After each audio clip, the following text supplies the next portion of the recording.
ایران کا ایک شہر ہے کرمان، وہاں پہ ایک شخص ہے حاج ماشاءاللہ، غالباً اب بھی زندہ ہے۔ پورے کرمان میں جب یہ امام حسین کی مجلس کرواتا ہے، کسی بادشاہ اور وزیر کی مجلس میں بھی اتنے طعام نہیں ہوتے جتنا اس کی مجلس میں امام حسین کا نظر و نیاز ہوتا ہے۔ ہمارے ایران کے استاد کہتے ہیں کہ جب میں ان سے ملنے گیا اور اسی نیت سے ملنے گیا کہ پوچھوں تو صحیح آپ کے پاس اتنا پیسہ آتا کہاں سے کہ آپ امام حسین کے اتنے سفرے اور اتنے طعام لگاتے ہیں۔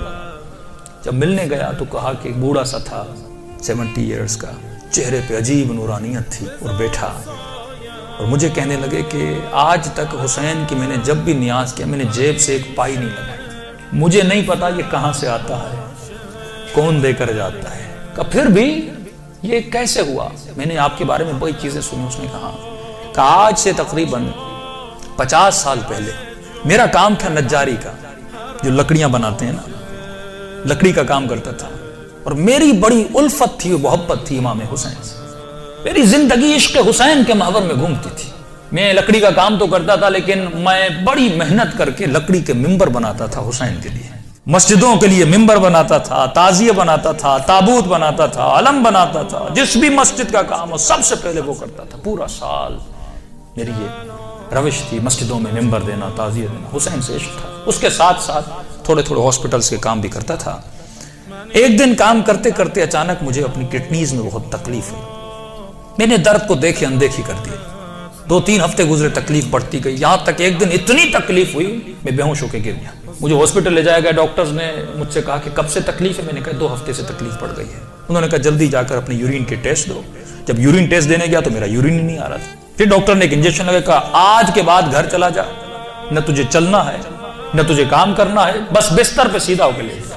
کہ جب گھر پہنچا، پہنچتے پہنچتے میرے پاؤں پھول گئے، اور کہتا ہے کہ مولانا اس دن کا سونا 4 سال تک میں اسی طرح بستر پہ سویا رہا، بدن پھول گیا، نہ ہاتھ ہلا سکتا ہوں نہ پاؤں ہلا سکتا ہوں، یہاں تک کہ میں نے آنکھوں سے دیکھنا بھی چھوڑ دیا، بس مجھے کانوں سے آوازیں سن پاتی تھی۔ جب اس تکلیف میں پہنچا نا، اپنے جتنے رشتہ دار تھے سب چھوڑ کے چلے گئے۔ ایک میری بوڑھی ماں تھی، لوگ میرے قریب نہیں آتے تھے کہ یہ بیمار ہے اس کے قریب نہیں جاؤ، لیکن میری بوڑھی ماں میری خدمت کرتی رہی۔ ماؤں کی قدر کرو جب تک زندہ ہے، کہ اس ماں نے میری خدمت ایسے کی جیسے میں بچہ تھا۔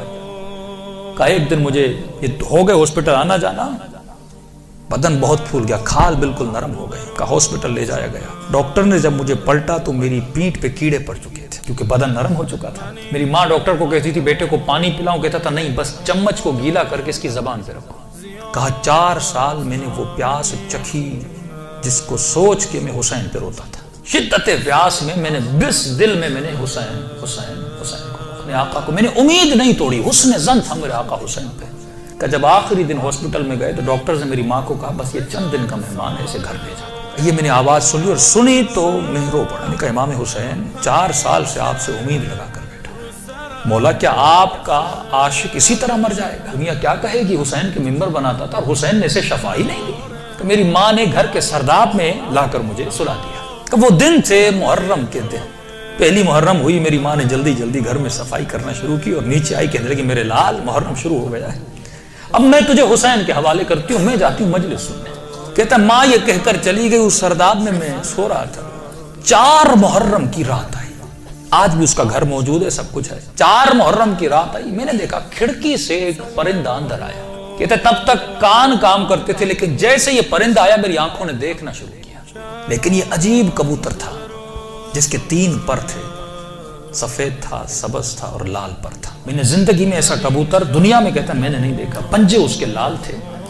آیا اور آ کر میرے سرہانے پہ بیٹھ گیا۔ بیٹھنے کے بعد اس نے کلام کرنا شروع کیا، میرے کانوں میں آواز دے کر کہا تجھے پیاس لگی ہے، کچھ کھاؤ گے، کچھ پیو گے؟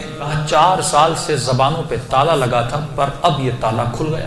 میں نے کہا مجھے بہت پیاس لگی ہے، اتنے سالوں سے پیاسا ہوں۔ کہ پتہ نہیں اس کی چونچ میں کیا تھا، اس نے میرے منہ میں ڈالا، بس وہ بدن میں جانا تھا، ایک عجیب سی فرحت مجھے ملی۔ پھر وہ پرندہ اڑا اور اڑ کے سامنے کرسی تھی اس پہ بیٹھ گیا۔ اب میں کہہ رہا اپنے ذہن میں یہ کہہ رہا تھا کہ مولا حسین اگر تو نے بھیجا ہے تو یہ اڑ کے میرے پاس آئے گا یا میرے بستر کے نیچے جائے گا، اگر تو نے نہیں بھیجا یہ اڑ کے چلا جائے گا۔ اتنا کہنا تھا، وہ پرندہ اڑا اور میرے بستر کے نیچے جا کر بیٹھ گیا۔ کہ بس اتنا ہوا، لیکن ابھی بھی بستر پہ لیٹا ہوا ہوں، لیکن تھوڑی فرحت مجھے مل چکی ہے۔ اب سوچ رہا ہوں یہ پرندہ کون ہے، کہاں سے آ رہا ہے۔ اتنے میں صبح ہوئی، میری ماں نیچے سرداب میں آئی اور اس کے ہاتھ میں رومال تھا۔ پہلے زمانے میں جب لوگ روتے تھے تو ایک رومال رکھتے تھے۔ کہ جلدی دوڑی آئی اور گیلا سا رومال تھا، اس نے اس رومال کو میرے اوپر نچوڑنا شروع کیا۔ میں نے کہا کہ اماں یہ کیا ہے؟ کہا یہ حسین کے غم میں جو آنسو بہا ہے نا تیرے بدن پہ مل رہی ہے تاکہ خدا تجھے شفا دیتے۔ کہ یہ کہہ کر میری ماں چلی گئی۔ جیسے جا رہی تھی میں نے کہا اماں اگر زحمت نہ ہو، ایک کبوتر ہے اس بستر کے نیچے، اگر زحمت نہ ہو اس کے لیے تھوڑا دانا اور پانی رکھ لو۔ ماں نے کہا کبوتر کہاں سے؟ کہا بس رکھ لو۔ کہ ماں آئی اور اس نے نیچے دانا رکھا، پانی رکھا، چلی گئی۔ کہتے غالباً 10 محرم کا دن ہوا، عاشورہ کا دن ہوا۔ میں نے کہا مولا حسین آپ کی عاشورہ بھی آ گئی، اب بھی مجھے شفا نہیں دو گے؟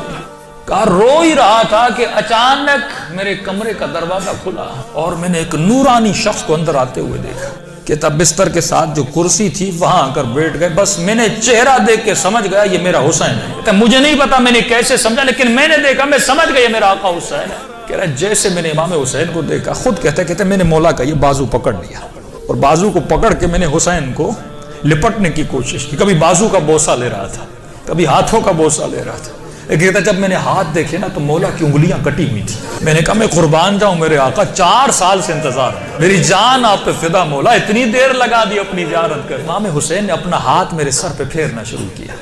کہا آج ماشاءاللہ ہم آ گئے، ہمارا انتظار تھا، ہم آ گئے، تیرا انتظار ختم ہو گیا، بتا تجھے کیا چاہیے؟ میں نے کہا میں نہیں بتاؤں گا، آپ کو پتا ہے مجھے کیا چاہیے، آپ میرے حال کو دیکھ رہے، میں زبان سے کچھ نہیں مانگوں گا، آپ کو پتا ہے کہ مجھے کیا چاہیے۔ اتنا کہنا تھا، حسین نے میرے وجود پہ ہاتھوں کو پھیرنا شروع کیا، میرے ہاتھوں کو پھیرا، میرے کاندھوں کو پھیرا، میرے جسم پہ ہاتھ لگائے۔ کہا آج ماشاءاللہ جو تجھے چاہیے تھا حسین نے دے دیا۔ میں نے کہا آقا آپ کا بہت شکریہ۔ کہ مولا میں نے ایک نظر کی تھی۔ کیا کی تھی آج ماشاءاللہ؟ مولا میں نے نظر کی تھی اگر آپ مجھے شفا دیں گے میں 10 دن آپ کا نیاز کروں گا، 10 دن مجلس کروں گا اور 10 دن آپ کا نیاز کروں گا۔ امام حسین نے کہا آج ماشاءاللہ 10 دن اپنی طرف سے کرنا، 8 دن میری طرف سے کرنا۔ کہا مولا 8 دن کس چیز پہ؟ کہا آج ماشاءاللہ 10 دن تو حسین کے لیے کرے گا اور 8 دن میری طرف سے میری اماں زہرا کے لیے کرے گا۔ یہ کہہ کر حسین چلے گئے اور جب چلے تو میں رونے لگا۔ اتنے میں وہ پرندہ بستر کے نیچے سے نکلا اور اس نے پرواز کرنا شروع کی۔ کہتا مجھے نہیں پتا وہ پرندہ پڑھ کیا رہا تھا، حسین آواز میں کچھ کہہ رہا تھا۔ آواز سن کے میری ماں دوڑتی ہوئی نیچے آئی، اسی نیچے آئی، لیکن دہشت اتنی تھی اس آواز میں، میری ماں اندر نہیں آ رہی تھی، پیچھے سے کہہ رہی تھی ماشاءاللہ یہ کمرے میں آوازیں کیسی ہیں۔ میں رو کر کہہ رہا تھا اماں اندر آ جاؤ، حسین نے مجھے شفا دے دی۔ یہ بوڑھی ماں دوڑی آئی، کبھی دائیں دوڑ رہی ہے کبھی بائیں دوڑ رہی ہے، کہاں ہے میرا آقا حسین؟ کہا میں بستر پہ بیٹھا تھا، وہ سوجن ہر چیز ختم ہو گئی، کہ یہاں تک وہ کبوتر پرواز کر کے چلا گیا۔ یہ بوڑھی کبھی کرسی کے بوسے لے رہی ہے، کبھی بیٹوں کے ہاتھوں کو چوم رہی، یہاں میرے حسین کے ہاتھ لگے تھے۔ روتی ہوئی جب صحن میں آیا، ہمسایوں نے سمجھا یہ مر گیا ہے، دوڑے آئے کہ ماں رو رہی ہے، شاید بیٹا مر گیا، لیکن جب پہنچے کیا دیکھا، اسے حسین نے زندگی عطا کر دی تھی۔ عزیزو جب یقین ہو نا، یقین نہ ٹوٹے، جب اہل بیت پہ بھروسہ ہو،